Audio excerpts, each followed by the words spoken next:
আজকে আমি আপনাদের দেখাচ্ছি কুমড়ো ফুল একটা ডিশ, যেটা সচরাচর আমরা খুব বেশি ইউজ করি না, আর ইউজ করলেও বেসন দিয়ে শুধু ভেজে খাই। তো আপনাদের আমি দেখাবো আজকে এই কুমড়ো ফুল দিয়ে খুব একটা ডেলিশিয়াস এবং খুব কস্টলি একটা ডিশ তৈরি করা যায়। তো তার জন্য লাগবে হচ্ছে, খুব বেশি জিনিস আমরা ইউজ করব না। আমি আমার বাগান থেকে পেঁয়াজ পাতা নিয়ে এসেছি, ধনে পাতা, আর আমার গাছের লেবু পাতা, একটু লেবুর খোসা দেব। আর তার জন্য লাগবে হচ্ছে, এটাকে বাংলায় কি বলে, সানা, দুধ কেটে বানিয়েছি। তো আপনারা এটা লেবুর রস দিয়ে যদি করেন তো ঠিক আছে, আর না যদি ভিনিগার ইউজ করেন তো ভালো করে এটাকে একটু ধুয়ে নেবেন। আর লাগবে হচ্ছে, খুব বেশি জিনিসপত্র নয়, এটা লাগবে হচ্ছে black pepper, salt, baking soda নিয়েছি আমি, আর ঠান্ডা জল ইউজ করব। আর এই আমি চালের গুঁড়ো নিয়েছি, আর নিয়েছি ময়দা হাফ হাফ করে আর কি, এটা দিয়ে একটা ব্যাটার তৈরি করব আর কি। তো যাক, শুরু করা যাক। কুমড়ো ফুলটা কীভাবে পরিষ্কার করবো, জাস্ট হালকা করে এটা তুলে নিন, আর খুব লাইটলি ঠান্ডা জল দিয়ে একটু ধুয়ে নিন। ব্যাস রেডি। একটাও নিন, এই আর কি। আমি আগে অনেকগুলো এরকম তৈরি করে রেখেছি, এই আর কি। তো আমি আপনাদের দেখাবো, প্রথম হচ্ছে এই ব্যাটারটা তৈরি করে নিতে হবে, কারণ এটা ঠান্ডা করতে হবে। ফ্রিজে রেখে দেবেন, অথবা আইস কিউব বা খুব ফ্রিজের জল দিয়ে তৈরি করে রেখে দেবেন, তাহলে এইটাই আমি প্রথম তৈরি করব। তো এটা খুব সিম্পল জিনিস, এতে খুব বেশি জিনিস আমি দেব না। দেবো হচ্ছে একটুখানি সামান্য বেকিং পাউডার আর ঠান্ডা জল,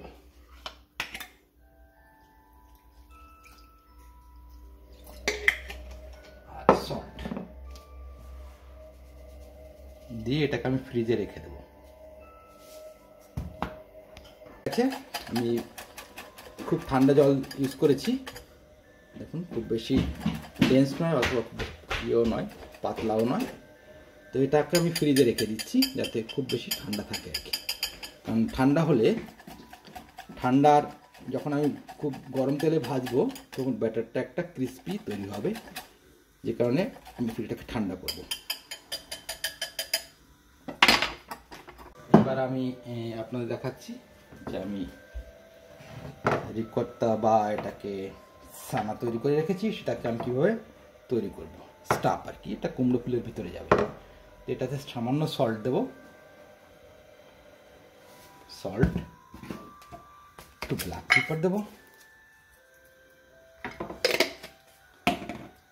আর দেব হচ্ছে একটুখানি লেবুর খোসা,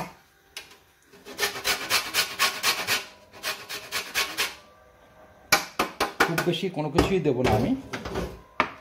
দেবো হচ্ছে লেবু পাতা, খুব কুচি কুচি করে কেটে,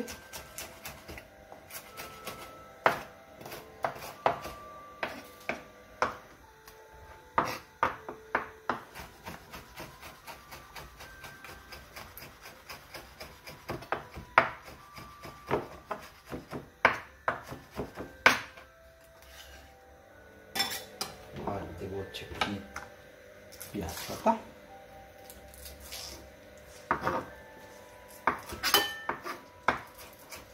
সবই অল্প অল্প করে দেবো আর কি।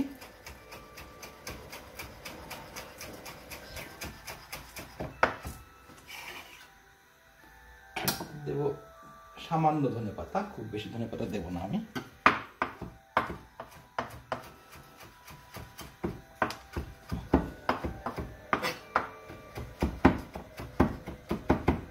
খুব মিহি করে কেটে নেবেন।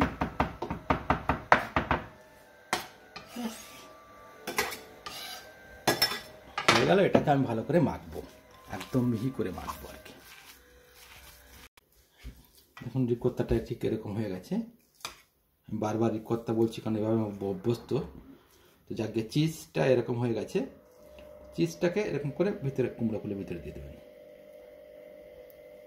ওকে, ফুলটাকে এরকম করে আটকে দেবেন।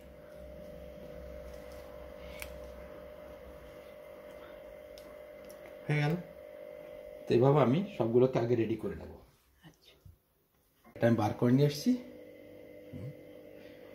আর কুমড়ো ফুলগুলো জাস্ট এরকম করে আগে থেকে একটু বসিয়ে রাখবেন, এরকম করে, যাতে পরে প্লেটিং করার জন্য ওটাগুলো লাগবে, এই জন্য আমি ঠিক এভাবে বসিয়ে রেখেছি। আর এবার এটাকে শুরু করা যাক ভাজা আর কি। জাস্ট ব্যাটারের মধ্যে ঢুকান, দিয়ে করে হাত দিয়ে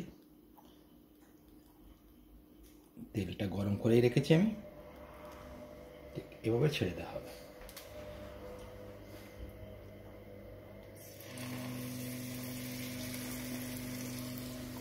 জাস্ট আর একটা করি।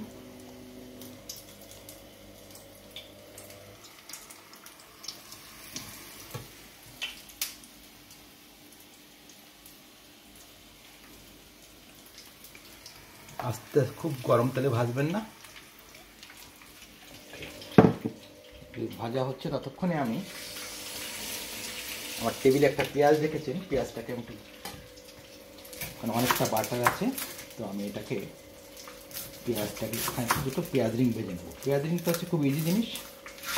পেঁয়াজটাকে একটু বড়ো করে কেটে নেবেন, এটাকে রিং বার করে নেবেন, তাহলে এটা আমি ব্যাটারে ভেজে নেব। খুব ইজি জিনিস এবং খুব টেস্টি। বড় রিংগুলো নেব আমি। হয়ে গেল। ভাজা হচ্ছে,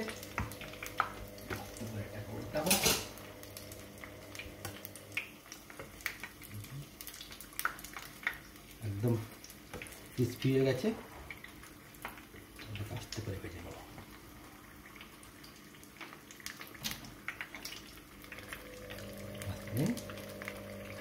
খুব বেশি টাইম লাগবে না, 4 থেকে 5 মিনিট ম্যাক্সিমাম হয়ে গেছে। Just golden colour.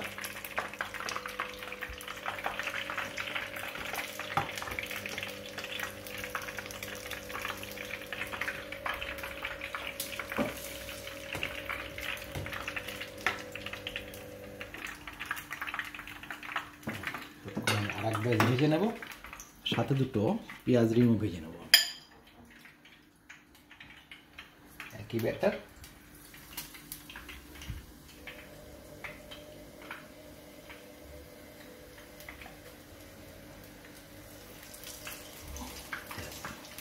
হয়ে গেছে।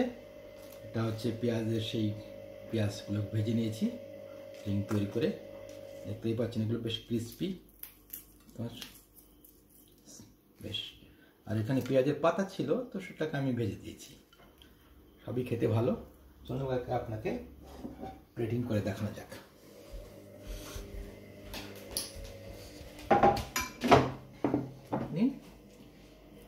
পুরোনো এখানে যে বিকোত্তাটা আছে সামান্য এখানে দিন,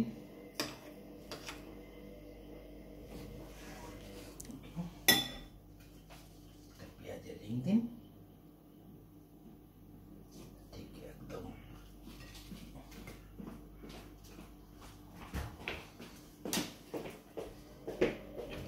উপরে।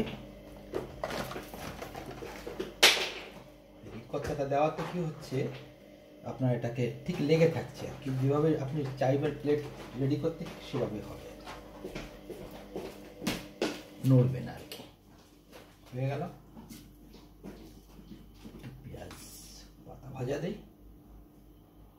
একটু ধনে পাতা জাস্ট ফর ডিজাইন,